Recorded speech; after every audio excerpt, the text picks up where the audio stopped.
تو وہ ناراض تو نہیں ہوتا نا؟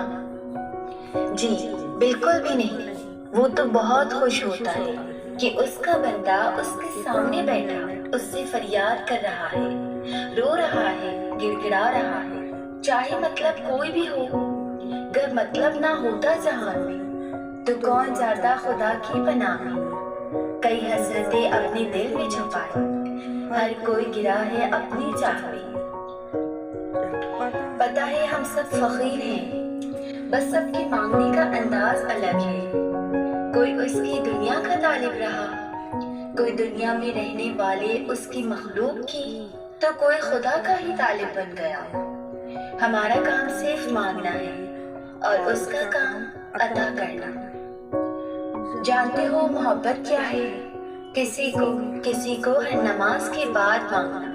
رات کا آخری پہر تھا، اس لڑکی نے اسے بھولنے کے ارادے کے ساتھ وضو کیا، 2 رکعت نماز ادا کی، دعا کے لیے ہاتھ اٹھاتے ہی زبان سے نکلا، یا اللہ ہمیں ملا دے۔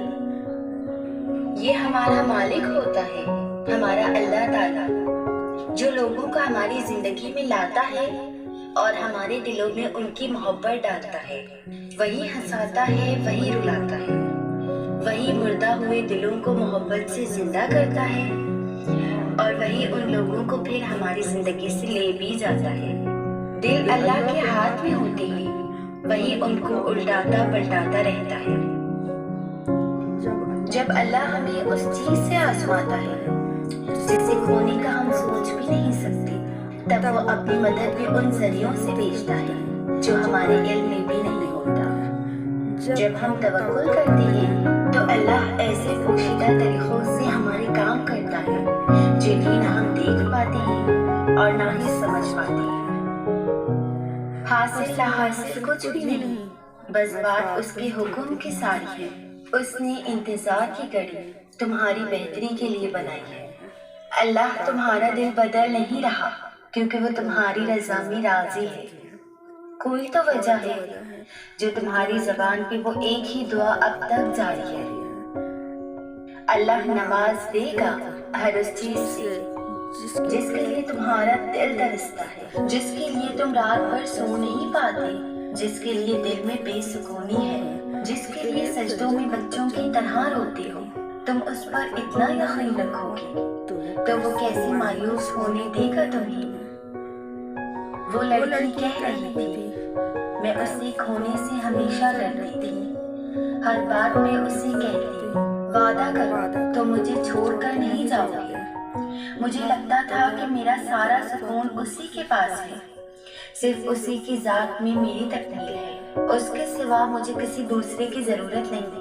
اور پھر وہ میرے کہنے پر وعدے بھی کرتا تھا، مگر میں یہ بھول گئی تھی انسانی ذات کی تکمیل صرف خدا تعالیٰ کی محبت سے ہے۔ اسی کی محبت میں سکون ہے، اطمینان ہے اور تکمیل بھی۔ اور جب بندہ خدا کی محبت سے بے نیاز ہو کر اس کے بندوں میں سکون ڈھونڈنے لگ جاتا ہے تو پھر وہ ناراض ہو جاتا ہے اور اس سے وہ سب چھین لیتا ہے جو انسان کو اس کی ذات سے غافل کر لیتا ہے۔ اسے کھونے کے بعد جب میں طویل سجدوں میں جانے لگی تو پھر کل کائنات کا سکون وہیں میسر پایا، اور میں نے خدا سے اس کی سلامتی، کامیابی اور خوشیوں کی دعا مانگی اور اس قدر یقین کا احساس محسوس کیا جیسے کوئی میرے سامنے بیٹھا میری دعا پہ کن کہہ رہا ہو۔ جہاں اتنی تکلیفیں برداشت کی ہیں یہ سن کر بھی برداشت کر لینا، جو آپ کو چھوڑ کر گیا وہ آپ کا کبھی تھا ہی نہیں۔ اچھا چلو بتاؤ، اپنے چھوڑا کرتے ہیں؟ ماں اپنے بچے کو کبھی چھوڑا کرتی ہے؟ نہیں نا، تو وہ 70 ماؤں سے زیادہ پیار کرنے والا کیسے آپ کو اکیلا چھوڑ دے گا؟